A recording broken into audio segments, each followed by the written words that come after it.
संख्याको ज्ञान। नंबर 6 हाम्रा पुर्खाहरूले संख्याको प्रयोग सुरु हुनुभन्दा पहिला पनि वस्तुहरूको गणना गर्थे। सुरुमा आफ्ना परिवारका सदस्यहरू र आफ्ना घरपालुवा जनावरहरूको संख्या थाहा पाउन भुइँमा धर्का तान्ने, भित्तामा धर्का तान्ने गर्थे। दिनभरि खानेकुरा खोज्न घरबाट निस्कदा परिवारका सदस्य र धर्का एक संगति हुने गरी भुइँमा तान्थे। बेलुकी फर्केपछि पुनः परिवारका सदस्य र भुइँमा तानेका धर्का एक संगति हुने गरी मेट्थे।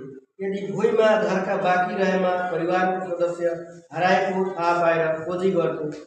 भुइँमा धर्का कुर्दा मेटिने भएकाले भित्तामा धर्का तान्ने थाले।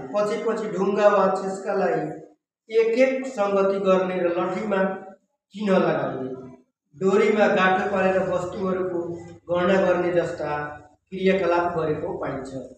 विकासक्रमसँगै मानिसहरूले वस्तुहरूको गणना गर्न संख्याहरूको प्रयोग गर्न थाले र संख्याहरूको विकासक्रममा Babylonian, Egyptian, Roman, Japanese, Chinese, Greek, Hindu, अरेबिकहरूको महत्त्वपूर्ण भूमिका रहेको छ।